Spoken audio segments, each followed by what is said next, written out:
Bitcoin அதிகமா பேசப்படுற ரொம்ப பிரபலமான ஒரு கிரிப்டோ கரன்சி. 2017ல ஒரு பிட்காயினோட விலை $1000. இப்போ அதாவது மே 2025ல அதே ஒரு பிட்காயினோட விலை $97,000. பிட்காயின் மட்டும் இல்லாம ஈதேரியம், லைட் காயின், சொலானான்னு அதிகமா பேசப்படாத இன்னும் சில சின்ன கிரிப்டோ கரன்சிஸ் கூட கடந்த 5 வருஷத்துல பாத்தீங்கன்னா அதோட விலை மதிப்பு உயர்ந்து தான் இருக்கு. பிட்காயின் வாங்கலாமா வேணாமான்னு நீங்க யோசிக்கிறதுக்கு முன்னாடி கிரிப்டோ கரன்சினா என்ன, அது எப்படி வேலை செய்யுது, and அது பின்னாடி இருக்கிற டெக்னாலஜி என்னன்றத பத்தி நம்ம தெரிஞ்சுக்கிறது ரொம்ப முக்கியம். எல்லா டிரான்சாக்ஷன்ஸ் அதாவது பணப்பரிமாற்றங்கள் இப்போ டிஜிட்டல் ஆயிடுச்சு. டிஜிட்டல் மணி அண்ட் டிஜிட்டல் டிரான்சாக்ஷன்ஸ்ல இருந்து ஆரம்பிச்சு நம்ம கிரிப்டோ கரன்சி பத்தி தெரிஞ்சுக்க முயற்சிக்க போறோம். ஒரு உதாரணத்தோடயே எக்ஸ்பிளைன் பண்றேன். உங்க ஆன்லைன் பேங்க் அக்கவுண்ட்ல இருக்க பணம் டிஜிட்டலா அந்த பேங்கோட கம்ப்யூட்டர்ல வாழ்ந்து வரும். உங்க ஃப்ரெண்டோட பேங்க் அக்கவுண்ட்க்கு நீங்க கொஞ்சம் பணம் அனுப்பணும்னு நினைக்கிறீங்கன்னா அந்த பேங்கோட அப்ளிகேஷன் ஓபன் பண்ணி எவ்ளோ அனுப்பணும், யாருக்கு அனுப்பணும், அவங்க அக்கவுண்ட் நம்பர் போட்டு ஒரு பட்டன் பிரஸ் பண்ணி பின் போட்டீங்கன்னா காசு உங்க ஃப்ரெண்டுக்கு போயிடும். உங்களோட அக்கவுண்ட்ல இருந்து டைரக்ட்டா உங்க ஃப்ரெண்டோட அக்கவுண்ட்க்கு நீங்க பணம் அனுப்புறதா நினைச்சிட்டு இருக்கீங்க. ஆனா முழு உண்மை அது கிடையாது. பின்னாடி என்ன நடக்குதுன்னா, நீங்க குடுக்குற இந்த டீட்டெயில்ஸ் அந்த பேங்கோட கம்ப்யூட்டருக்கு தான் போய் சேருது. அப்புறமா பேங்க் அந்த டீட்டெயில்ஸ்லாம் சரி பார்த்து, உங்க அக்கவுண்ட்ல காசு போதுமான அளவு இருக்கா? உங்க ஃப்ரெண்டோட அக்கவுண்ட் நம்பர்லாம் கரெக்ட்டா இருக்கான்றதெல்லாம் சரி பார்த்து, பேங்க் தான் இந்த டிரான்சாக்ஷன், இந்த பண பரிமாற்றத்த செயல்படுத்தி வைக்குது. இதே மாதிரி உலகம் ஃபுல்லா பல 1000 பேர் பணம் அனுப்பணும்னு நெனச்சிட்டு இருப்பாங்க. எல்லாமே ஆன்லைன்ல. இது எல்லாத்தையும் தவறாம கணக்கு வச்சுக்கிற பொறுப்பு பேங்க் கிட்ட தான் இருக்கு. அதுக்காக பேங்க்ஸ் என்ன பண்ணுவாங்கன்னா, ஒவ்வொரு வாட்டி ஒரு டிரான்சாக்ஷன் நடக்கும்போதும், யாருகிட்ட இருந்து எவ்ளோ காசு யாருகிட்ட போயிருக்குன்ற அந்த டீட்டெயில்ஸ ஒரு இடத்துல ரெக்கார்ட் பண்ணுவாங்க. இந்த ரெக்கார்டுக்கு பேரு லெட்ஜர். ஒவ்வொரு பேங்க்கும் ஒரு லெட்ஜர் வச்சிருப்பாங்க. இந்த லெட்ஜர் எல்லாமே கூட பேங்க்ஸ் ஆன்லைன்லயே அவங்க சர்வர்ல, அவங்க கம்ப்யூட்டர்ல தான் மெயின்டெயின் பண்ணுவாங்க. ஒரு லெட்ஜர மெயின்டெயின் பண்ணி அத பாதுகாக்கிறது ரொம்ப ரொம்ப ரொம்ப முக்கியமான ஒரு பொறுப்பு. ஏன்னா, அதுல தான் யார்கிட்ட எவ்ளோ பணம் இருக்கு, அந்த பணம் பத்திரமா இருக்கா, எங்க போகுது, எங்க வருது, இந்த விஷயங்கள்லாம் கண்காணிச்சுக்கிட்டே இருக்க முடியும். இப்படிப்பட்ட ஒரு முக்கியமான பொறுப்பு இன்னைக்கு டிஜிட்டல் பேங்கிங், ஆன்லைன் பேங்கிங்க பொறுத்தவரைக்கும் பேங்க்ஸ் கிட்ட தான் இருக்கு. ஒவ்வொரு பேங்க்கும் பொறுப்பா, நேர்மையா அவங்க லெட்ஜர மெயின்டெயின் பண்றாங்கன்னு அந்த பேங்க்ல அக்கவுண்ட் வச்சிருக்க ஒவ்வொருத்தவங்களும் நம்பிட்டு இருக்காங்க. ஒருவேள அந்த பேங்க் ஏமாத்தணும்னு நெனச்சாவோ, இல்ல அந்த பேங்கோட கம்ப்யூட்டரையே யாரோ ஹேக் பண்ணிட்டாலோ, அந்த பேங்க்ல இருக்கிற டிஜிட்டல் கரன்சிக்கு உத்தரவாதமே இல்ல. பேங்க் மாதிரி சென்ட்ரலைஸ்டான ஒரு இன்ஸ்டிடியூஷன நம்பி, இவ்ளோ பெரிய பொறுப்பு இருக்கிறது, ஒரு ரிஸ்க்கா உணர்ந்து உருவாக்கப்பட்டது தான் கிரிப்டோ கரன்சிஸ். கிரிப்டோ கரன்சியோட அடிப்படையே இந்த உலகத்துல இருக்க எல்லாருக்கும் பொதுவா ஒரே ஒரு காமன் லெட்ஜர். இந்த லெட்ஜருக்கு பேரு தான் பிளாக் செயின். பிளாக் செயின் அப்படின்ற இந்த லெட்ஜர் ஒரே ஒரு கம்ப்யூட்டர்ல மட்டும் இல்லாம எல்லாரோட கம்ப்யூட்டர்லயும் அந்த நெட்வொர்க்ல இருக்கக்கூடிய எல்லாரோட கம்ப்யூட்டர்லயும் ஒரே நேரத்துல வாழும். பிளாக் செயின் வச்சிருக்கக்கூடிய இந்த ஒவ்வொரு கம்ப்யூட்டரையும் நோடுன்னு சொல்லுவோம்.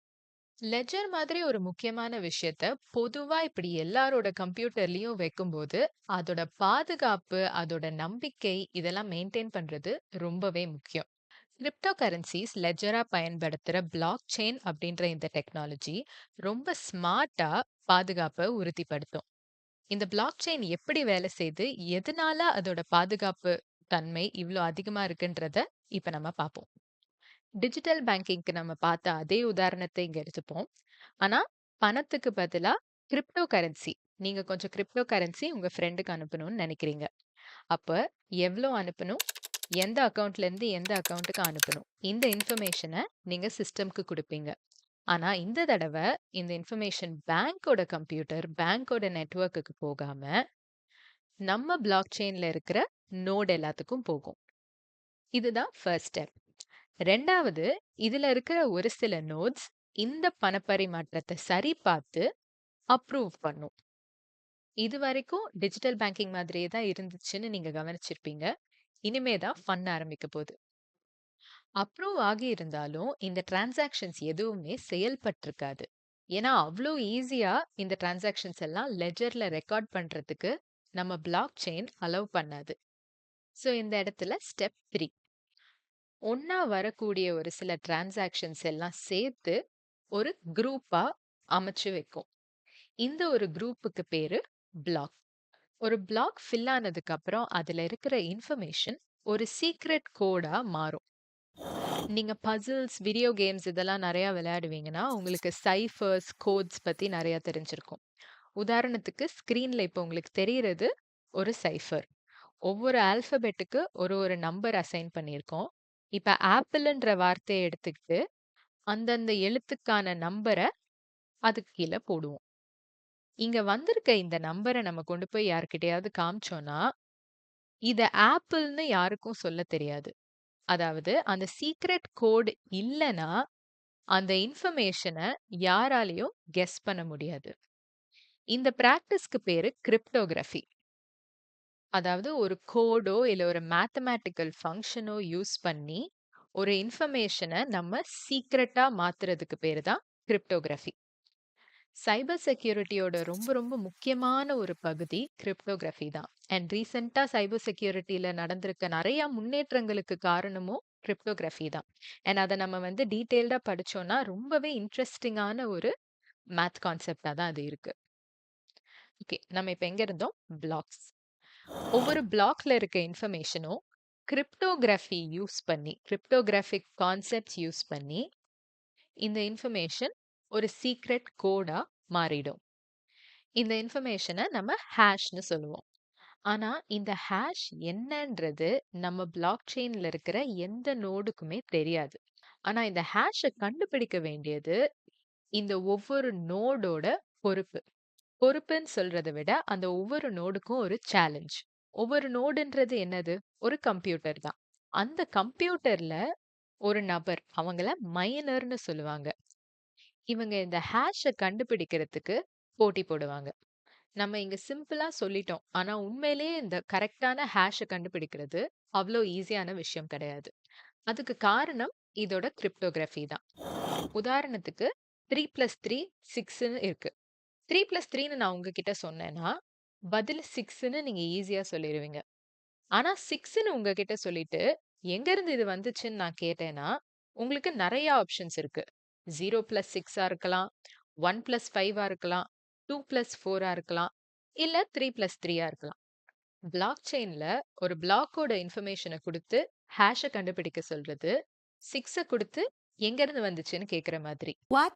One way function. ஒரு சைட் பண்றது ஈஸி, இன்னொரு சைட் பண்றது கஷ்டம். அதுவும் அடிஷன் மாதிரி சிம்பிளா இல்லாம, பிளாக் செயின்ல நடக்கிற கிரிப்டோகிராஃபி விர்ச்சுவலி இம்பாசிபிளா இருக்கும். இன்ஃபர்மேஷன்ல இருந்து ஹேஷ கண்டுபிடிக்கிறதுக்கு. அதனால மைனர்ஸ் என்ன பண்ணுவாங்கன்னா, கோடிக்கணக்கான ஹேஷஸ ஒன்னொன்னா டெஸ்ட் பண்ணுவாங்க. ஏன்னா ஹேஷ் தெரிஞ்சதுன்னா, அதிலிருந்து இந்த இன்ஃபர்மேஷனோட ஹேஷ் தானான்னு ப்ரூவ் பண்றது ஈஸி. அதனால ஒருத்தருக்கு ஒருத்தர் போட்டி போட்டுட்டு எல்லா ஹேஷையும் ரன் பண்ணி அதுதான் கரெக்டான ஹேஷான்னு ப்ரூவ் பண்ண ட்ரை பண்ணுவாங்க. இந்த ப்ராசஸ்க்கு பேரு மைனிங். அதனால தான் மைனர்ஸ்னு அவங்கள சொல்றோம். கிரிப்டோ கரன்சி மைன் பண்றதுக்கு ரொம்ப ஸ்பெஷலான பவர்ஃபுல்லான கம்ப்யூட்டர்ஸ் தேவை. ஏன்னா நெறைய ஹேஷ் போட்டு நெறைய காம்ப்ளிகேட்டடான மேத்தமேட்டிக்கல் ஃபங்க்ஷன்ஸ் யூஸ் பண்ணி கம்ப்யூட்டேஷன் பண்ண வேண்டிய காரணத்தினால ரொம்ப பவர்ஃபுல்லான கம்ப்யூட்டர் தேவை.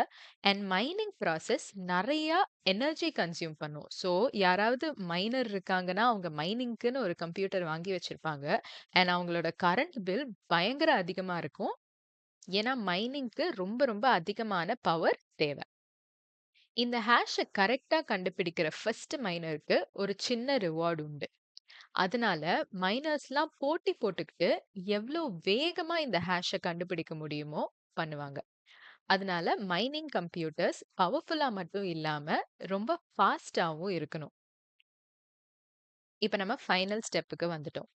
ஒரு மைனர் கரெக்ட்டான ஹேஷ கண்டுபிடிச்சிட்டோம்னு நெனச்சா, எல்லா நோடுக்கும் ஷேர் பண்ணி, நான் கரெக்ட்டான ஹேஷ கண்டுபிடிச்சுட்டேன்னு சொல்லுவாங்க. மத்த நோட்ல இருக்கவங்கலாம், இந்த ஹேஷ அந்த பிளாக்கோட இன்ஃபர்மேஷனுக்கு கம்பேர் பண்ணி, இதுதான் கரெக்ட்டான ஹேஷான்னு செக் பண்ணுவாங்க. இது பண்றது ஈஸி. ஹேஷ் இருந்தா அந்த இன்ஃபர்மேஷனோடது தானான்னு செக் பண்றது ஈஸி. இப்படி பல நோட் சேர்ந்து இதுதான் கரெக்ட்டான ஹேஷ்ன்னு கன்ஃபார்ம் பண்ணிட்டாங்கன்னா, அந்த இடத்துல ஒரு கன்சென்சஸ் ஏற்படுது. அதாவது எல்லாருக்கும் ஒற்றுமையான ஒரு கருத்து. இந்த கன்சென்சஸ் ஏற்பட்டதுக்கு அப்புறம் தான் இந்த டிரான்சாக்ஷனே செயல்படும். இந்த பிளாக் ஃபைனலைஸ் ஆயி அந்த லெட்ஜர்ல பெர்மனன்ட்டா உட்காந்துரும். ஆல்மோஸ்ட் முடிஞ்சிருச்சு. பிளாக் செயின் பத்தின கடைசி விவரம் என்னன்னா, அடுத்து வரக்கூடிய டிரான்சாக்ஷன்ஸ்லாம் இப்போ மறுபடியும் குரூப்பா ஒரு பிளாக்கா மாறி, அதோட ஹேஷ கண்டுபிடிக்கிறதுக்கான போட்டி மைனர்ஸ்க்கு நடுவுல துவங்கும். இந்த ஹேஷ் உருவானது வெறும் அந்த பிளாக்கோட இன்ஃபர்மேஷன் மட்டும் இல்லாம, கடந்த பிளாக்கோட ஹேஷையும் சேர்த்து ஒரு புது ஹேஷ் உருவாகும். அந்த வகையில இந்த புது ஹேஷ் நம்ம கடந்த பிளாக்கோட ஒரு லிங்கா அமையுது. இந்த மாரி அடுத்து வரக்கூடிய பிளாக்ஸ் எல்லாமே தன்னுடைய ஹேஷ கிரியேட் பண்ணும்போது, தன்னோட இன்ஃபர்மேஷன் மட்டும் இல்லாம கடந்த பிளாக்கோட ஹேஷையும் சேர்த்துக்குது. சேர்த்து எல்லாம் லிங்க் ஆகி ஒரு செயின் மாதிரி இருக்கு.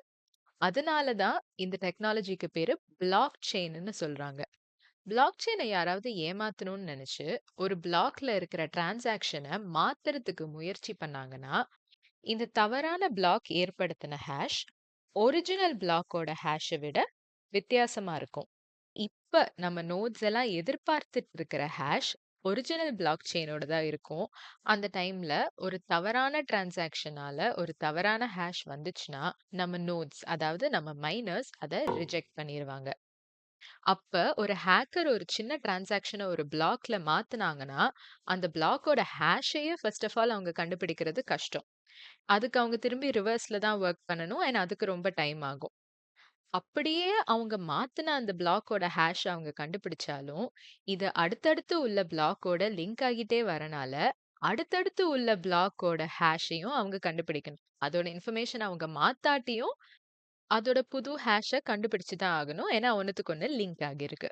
அப்படியே அவங்க இத பண்றதுக்கு ஒரு வழிய கண்டுபிடிச்சாலும், பிட்காயின் மாதிரி பெரிய பெரிய கிரிப்டோ கரன்சிஸ்லலாம் எந்த அளவுக்கு வேகமா பிளாக் சேர்ந்துகிட்டே வருது அந்த செயின்லனா, அவ்ளோ வேகமா அவங்களால ஹேஷ கண்டுபிடிச்சுட்டு கேட்ச் அப்பே பண்ண முடியாது. இப்ப இருக்கிற ஹேஷுக்கு வரவே முடியாது. ஒருத்தரால முடியாது. மேபி உலகத்துல இருக்க பாதி நோட்ஸ் ஆர் அதுக்கும் மேல உள்ளவங்க ஒண்ணா சேர்ந்து ஹேக் பண்ண நெனச்சா தான் இந்த சிஸ்டம் கொலாப்ஸ் ஆகுமே தவிர, ஒருத்தர் மட்டும் நெனச்சு இந்த பிளாக் செயின ஹேக் பண்ணவே முடியாது. இந்த காரணத்தினால தான் இந்த பிளாக் செயின் டெக்னாலஜி இவ்ளோ பிரபலமாயிட்டு வருது. அண்ட் இந்த பிளாக் செயின்ல பரிமாற்றக்கூடிய இந்த கிரிப்டோ கரன்சிஸ்க்கு அதிக டிமாண்ட் இருக்கு. அவ்ளோதான். இப்ப குயிக்கா நம்ம ஒரு ரீகேப் பண்ணிக்கிட்டே பிளாக் செயின் அண்ட் கிரிப்டோ கரன்சிஸோட முக்கியத்துவம் என்னன்னு பார்ப்போம். பிளாக் செயின் ஒரு டீசென்ட்ரலைஸ்டான சிஸ்டம். லெட்ஜர பாதுகாக்கிற பொறுப்பு பேங்க் மாதிரி ஒரு தனி இன்ஸ்டிடியூஷனுக்கு சென்ட்ரலைஸ்டா இல்லாம பிளாக் செயின் ஒரு காமன் லெட்ஜரா பல பேரோட கம்ப்யூட்டர்ல அதாவது நோட்ஸ்ல செயல்படுது. டிரான்சாக்ஷன்ஸ் எல்லாம் பிளாக்கா குரூப் ஆகி இருக்கும். அண்ட் ஒவ்வொரு பிளாக்கும் அதுக்கு கடந்த பிளாக்குக்கு லிங்க் ஆகியிருக்கும். ஒரு செயின் மாதிரி. இந்த லிங்க்னால ஒரு பிளாக் செயின்ல இருக்க இன்ஃபர்மேஷனை மாத்துறது ரொம்ப கஷ்டம். அந்த இன்ஃபர்மேஷன் பெர்மனண்டா இருக்கு.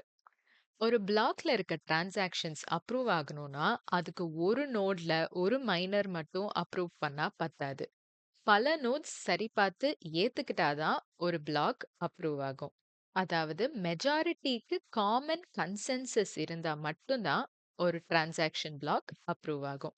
கடைசியா என்னதான் ஒரு டிரான்சாக்ஷன் பிளாக் அப்ரூவ் பண்றதுக்கு ஒரு நோட்ல மைனர்னு ஒரு ஹியூமன் பீயிங் உட்கார்ந்திருந்தாலும் அவங்க சரி பார்க்கிறது அவங்க கண்ணுக்கு தெரிஞ்ச அந்த டிரான்சாக்ஷன்ஸோ அந்த லெஜர்ல இருக்க மத்த டிரான்சாக்ஷன்ஸோ இல்ல. அவங்க சரி பார்க்கிறது அந்த பிளாக்கோட மேத்ஸ் கரெக்ட்டா இருக்கான்னு. கிரிப்டோகிராஃபிக் ஃபங்ஷன் படி அந்த ஹேஷ் கரெக்ட்டா இருக்கான்னு செக் பண்றாங்க. என்னதான் அங்க ஒரு மனுஷன் இருந்தாலும், அந்த பிளாக் செயினோட நம்பகத்தன்மை ஒரு மேத்தமேட்டிக் ப்ரூஃபால தான் ஏற்படுது. அதனால பிளாக் செயின் கம்ப்ளீட்டா மேத் அண்ட் கிரிப்டோகிராஃபிய நம்பி இருக்கிற ஒரு சிஸ்டம். மனுஷன் பொய் சொன்னாலும் மேத் அண்ட் சயின்ஸ் பொய் சொல்லாது. என்னதான் இன்னைக்கு ஆன்லைன் கம்யூனிட்டில blockchain and cryptocurrencies ரொம்ப பிரபலமா இருந்தாலும் காமன் மேன் அளவுக்கு அது இன்னும் அவ்வளோ அதிகமா போய் சேரல. ஒருவேளை அது புரிதல் இல்லாத காரணமா கூட இருக்கலாம். அடிப்படையில ரொம்ப ஸ்ட்ராங்கான கம்ப்யூட்டர் சயின்ஸ், மேத் அண்ட் கிரிப்டோகிராஃபில கட்டமைக்கப்பட்ட ஒரு சிஸ்டமா இருந்தாலும் block chain and crypto currencies வருங்காலத்துல எல்லாரும் யூஸ் பண்ற மாதிரி ஒரு சிஸ்டமா மாறுமான்னு கேட்டா யாருக்குமே அது தெரியல. அதனால பிட்காயின் வாங்கணுமா இல்லையான்ற கேள்விக்கு நான் இப்ப பதில் சொல்ல மாட்டேன். ஆனா இந்த வீடியோல நீங்க பார்த்த இன்ஃபர்மேஷன் கண்டிப்பா உங்களுக்கு யூஸ்ஃபுல்லா இருந்திருக்கும்னு நான் நினைக்கிறேன். வீடியோ பிடிச்சிருந்தா லைக் பண்ணுங்க அண்ட் நம்ம சேனலுக்கு சப்ஸ்கிரைப் பண்ணுங்க. நம்ம இன்னும் நிறைய இன்ட்ரெஸ்டிங் டாபிக்ஸ இதே மாதிரி எக்ஸ்ப்ளோர் பண்ணுவோம். Thank you.